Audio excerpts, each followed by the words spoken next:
نحمده ونصلي على رسوله الكريم اما بعد فاعوذ بالله من الشيطان الرجيم بسم الله الرحمن الرحيم قال الله تبارك وتعالى في كلامه المجيد والفرقان الحميد يا أيها الذين آمنوا إذا قمتم إلى الصلاة فاغسلوا وجوهكم وأيديكم إلى المرافق وامسحوا برؤوسكم وأرجلكم إلى الكعبين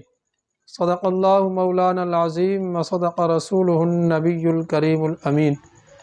إن الله وملائكته يصلون على النبي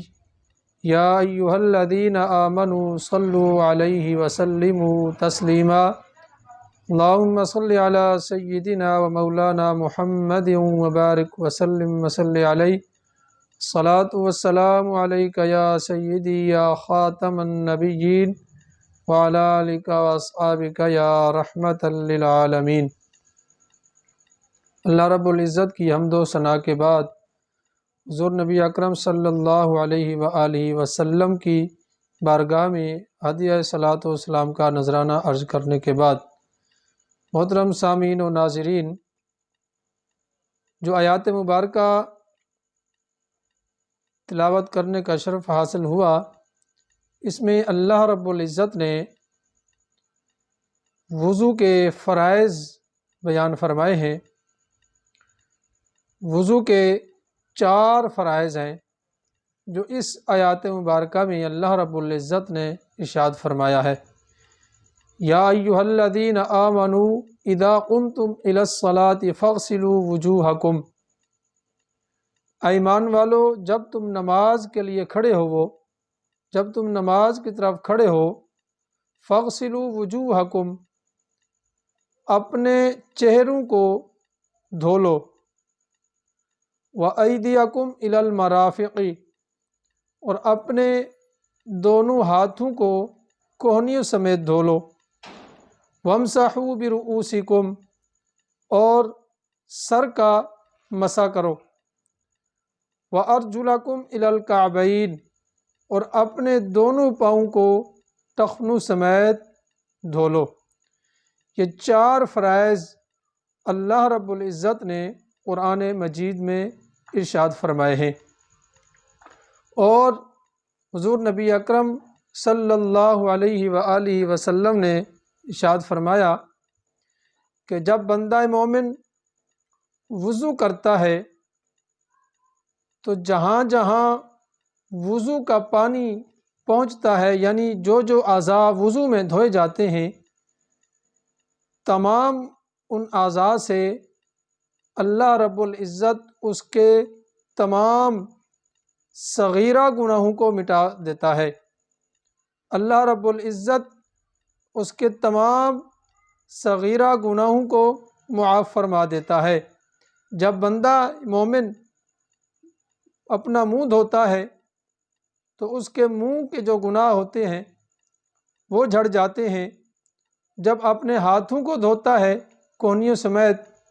تو اس کے ہاتھوں کے گناہ جھڑ جاتے ہیں۔ جب سر کا مسح کرتا ہے تو سر کے گناہ جھڑ جاتے ہیں، اور جب اپنے پاؤں دھوتا ہے تو پاؤں کے گناہ جھڑ جاتے ہیں، مٹا دیے جاتے ہیں۔ یہ وضو کی برکات ہیں۔ اللہ رب العزت نے بھی اس کا حکم فرمایا، اور حضور صلی اللہ علیہ وآلہ وسلم نے بھی ہمیں اس کا حکم فرمایا ہے۔ اور حضور نبی اکرم صلی اللہ علیہ وآلہ وسلم نے ارشاد فرمایا حضرت بلال رضی اللہ تعالی عنہ کو کہ اے بلال، ایسا کون سا عمل کرتے ہو کہ جس کی وجہ سے میں نے تمہارے قدموں کی آواز جنت میں سنی ہے؟ تو حضرت بلال نے عرض کی، یا رسول اللہ صلی اللہ علیہ وسلم، میں جب بھی بے وضو ہوتا ہوں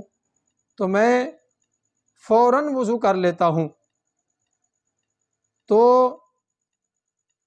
وضو کرنے کے بڑے آداب ہیں، وضو کرنے کے بہت سارے فوائد ہیں، جب بندہ وضو کرتا ہے تو سارے گناہ اس کے مٹا دیے جاتے ہیں، بشرطے کہ وہ بڑے گناہوں سے بچتا رہے۔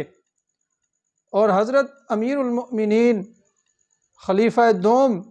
سیدنا عمر فاروق رضی اللہ تعالی عنہ فرماتے ہیں کہ حضور نبی اکرم صلی اللہ علیہ وآلہ وسلم نے ارشاد فرمایا کہ جو شخص وضو کر کے